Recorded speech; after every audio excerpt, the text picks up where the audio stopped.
Hi, I'm Jim O'Connor, and this is the Married Guy's Guide to Life.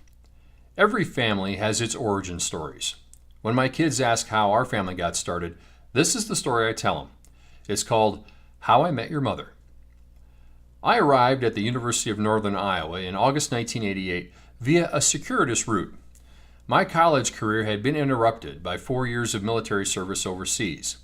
Now, I was stuck in a kind of purgatory. In my view, college students were a waste of groceries, and now I was one of them. And to top that, at the ripe old age of 24, I was labeled a non-traditional student. I was a military veteran who'd been stationed in Germany and Greece, and now I was surrounded by a bunch of civilian kids whose most pressing problem was figuring out where they were going to find the cheapest beer. I was squarely unhappy. I was stranded in a place I didn't want to be, surrounded by a bunch of people I didn't want to be around. So I said to myself, Self, you need to get in and out of here as quickly as possible. You've got 2 years ahead of you, so put your head down and move forward. No booze, no women, no extracurricular activities. I was on track to live a monk's life of focus and purpose. Yeah, right. I forgot that I'd been stationed the previous 2 years on an island in the Aegean Sea. Let's just say that items 1 and 2 in my credo got tossed out the window almost immediately. That left extracurricular activities. After I gave my first speech in speech class, the professor asked if I was aware that UNI had a competitive speech team. He was one of the team coaches and was looking to fill out his roster. I told him I'd done that in high school, and while the offer was tempting, I was on a straight line course to get in and out of UNI as quickly as humanly possible.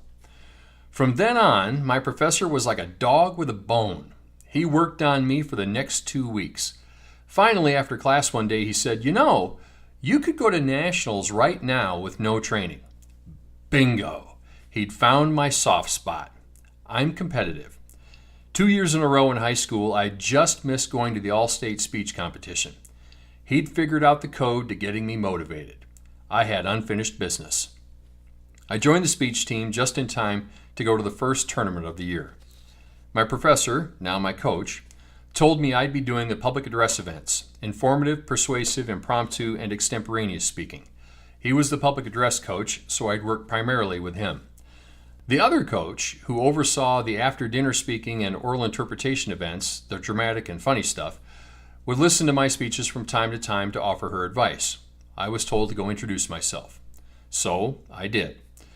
Within seconds of entering her office, my competitive nature kicked in. I didn't like her. She was a 3-time national finalist when she competed on the team. She'd gone straight from undergrad into graduate school, and 1 year later was now a full-fledged instructor. Good for you, I thought sarcastically. I found her annoyingly full of herself. After 4 years in the military, I had no time for pomposity. Now, sometime during the conversation, it came up that I was Catholic. Then she asked me if I had access to a VCR so I could watch tapes of other collegiate speakers in action. I told her I owned a VCR. Oh, she said, so you're Catholic and you own a VCR. You want to get married? An irony I wouldn't understand for many months to come. The words that came out of my mouth were, no thank you. The words in my head were, no thank you, you self-centered loudmouth. Her name was Penny Gurink. So it began. I joined the team, and for the next 8 months, every other Thursday, 2 coaches and 13 students would cram into a university van and drive into the night to compete. We'd spend all day Friday and most of Saturday competing. Then we'd jam back into the van and head back to Cedar Falls, usually arriving in the wee hours Sunday morning. I got to know my teammates and my coaches very well, better than I ever planned or ever wanted. In late February, after 6 months of travel, I came to the realization that Penny really did know what she was talking about, and over time, I discovered her irritating bravado was simply a defense mechanism. She wasn't nearly as self-assured as she proclaimed to be. She was tender-hearted and vulnerable and didn't like to admit it. Over time, we both came to the realization we had much more in common than we originally thought. We started dating on the down low because even though I was a year older than her, we knew it could be a problem for her if people knew she was in a relationship with one of the students on the team. In April, the season was coming to an end. The team was in East Orange, New Jersey for the National Forensic Association National Tournament, the third and final national tournament of the season. This was the big one, the largest of the 3 national tournaments. Hundreds of the best collegiate speakers in the United States were there to see who was the best of the best.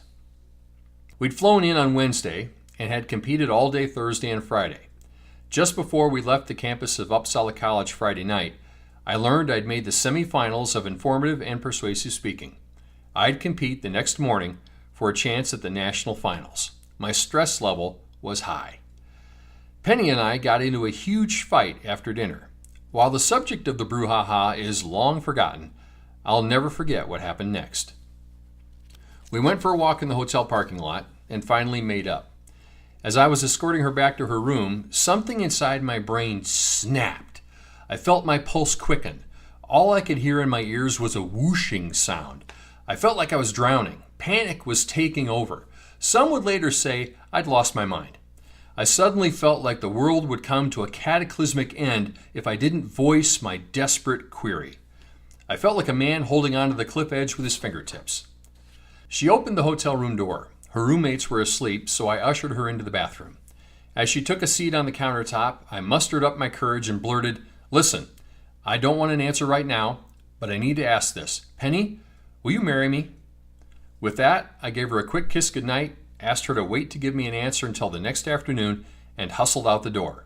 Frankly, I was afraid of what I might hear if I lingered. The next day was a blur of activity. I was off to compete, and Penny was busy judging. It was an extremely windy April day in New Jersey. The announcements came out at about 3 p.m. Our coach had a list of who was moving on to the final round of their respective events. We gathered on the sidewalk. He had to yell to be heard above the wind. 2 from our team made the finals. I was shocked to learn I was one of them. There were hugs and high fives all around. Penny hugged me and told me congratulations. Time seemed to stand still. The sun seemed to shine a little brighter. Every nerve in my body seemed to tingle. Yet again, all I could hear was a whooshing sound in my ears. The wind picked up as I turned to walk to the building where finals would take place. Behind me, Penny said, "The answer is yes." She thought I heard her. I didn't. It wasn't until the awards ceremony a few hours later that she asked me why I wasn't more excited. Only then did I learn that my proposal had been accepted. I was getting married. Time stopped again as she hugged me on the floor of the college auditorium. That moment marked the end of a crazy season of competition. But more importantly, it signaled the beginning of a whole new journey. Yes, I proposed in a bathroom at the Red Roof Inn in Whippany, New Jersey. But more importantly, something really special came from traveling down a road I didn't want to take. And 27 years later, Penny and I are still enjoying the journey. It's been a great trip, and I thank God for setting up the detour that started it all. If you like this story, please like, follow, or share. Thanks.